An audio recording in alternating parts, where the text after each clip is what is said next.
Her Majesty was off to Canada. The airport commandant escorted her towards the Comet 4, while the Duke walked with the Queen Mother and the Princess.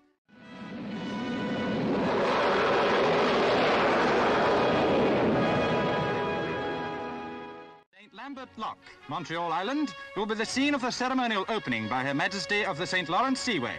There, the bow of the Royal Yacht Britannia will break a golden ribbon. The seaway will be officially and royally declared open. New lift bridges at each end of the lock give the 120-foot clearance necessary for ocean-going ships. From there, vessels can now steam by way of the Great Lakes and their connecting waterways into the very heart of the continent. 7 new locks above Montreal overcome what was formerly the barrier of rapids. Gone now is the tantalizing obstruction of the rapids. The old dream is fulfilled of a highway for ships from Duluth at the head of Lake Superior to the Gulf of St. Lawrence 3,000 miles away. Small wonder that those who carried out this truly epic achievement called it the 8th Sea.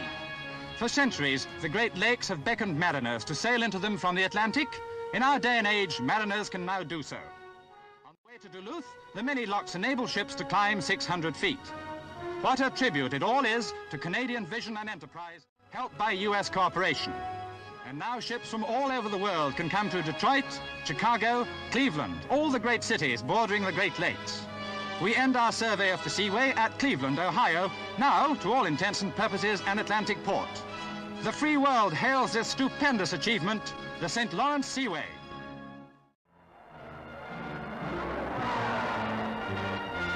The one United States stop on the royal itinerary is Chicago, which the Queen will visit via the St. Lawrence Seaway aboard the royal yacht. With President Eisenhower, Her Majesty will dedicate the newly opened seaway from the bridge of the Britannia in a gala international maritime ceremony that will be one of the high points in a memorable summer in store for Canada.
The arrival of the President's plane Columbine at St. Hubert Air Station, Montreal, opens the story of an historic day.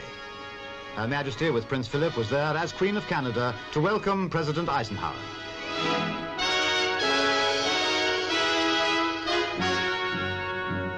The very friendly greetings were followed by airport ceremonial before Her Majesty and the President drove off together. A peacetime combined operation. The official opening of what is probably the greatest engineering feat of modern times.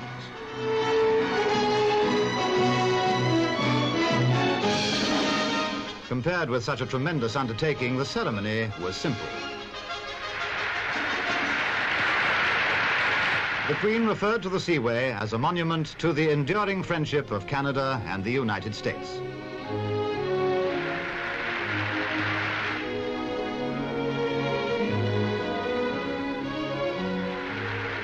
President Eisenhower spoke of the friendship of Americans for the people of Canada. Both spoke in French as well as English.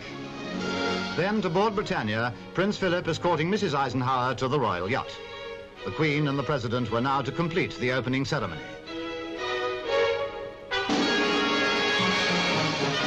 Escorted by destroyers, Britannia began her passage through the St. Lambert Lock, symbolic gateway to the heart of the North American continent.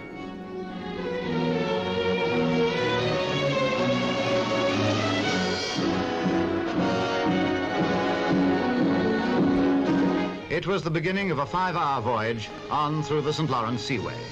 A voyage that marked the realization of a project that had been little more than a dream for half a century. This was the climax of the work and planning that had built the Seaway, which, together with the hydroelectric scheme, had cost over £350 million.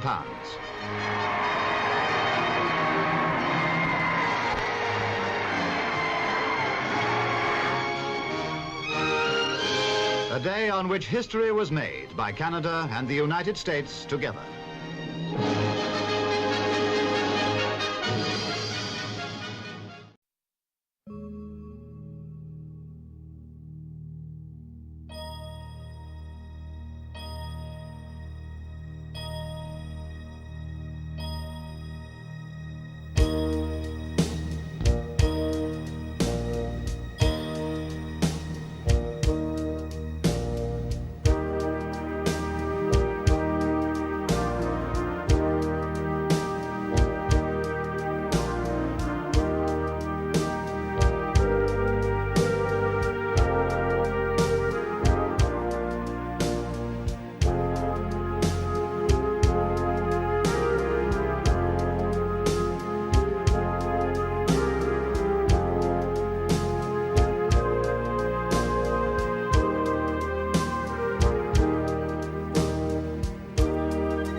Across the river from the skyscrapers of Detroit Britannia was about to take the royal travellers from the Canadian town of Windsor through the lakes to Chicago. Here at Windsor, Canada's ovation to the Queen had spread over the water.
Down Lake Michigan, the Royal Yacht Britannia had brought the Queen from Canada and now came to anchor close to the shore.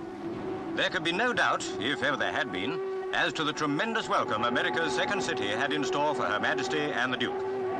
They came to the landing stage by the royal barge, and a host of small craft crowded the water to greet them at the earliest possible moment.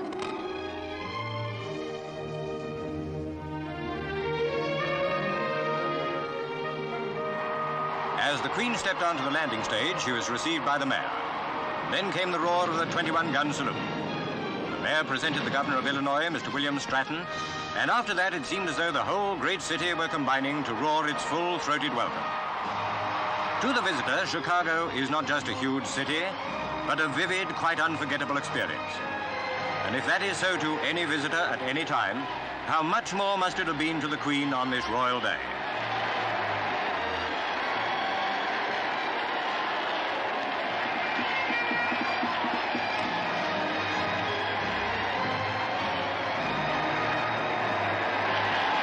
The Queen rode in a cavalcade half a mile long to lunch at the famous Ambassador West Hotel before a 15-mile tour of the city.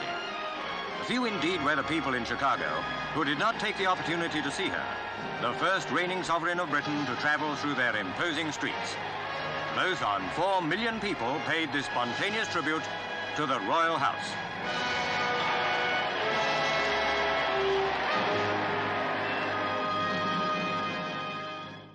Chicago was delighted by this visit, and the Queen must have been equally delighted with the warmth and sincerity of her welcome.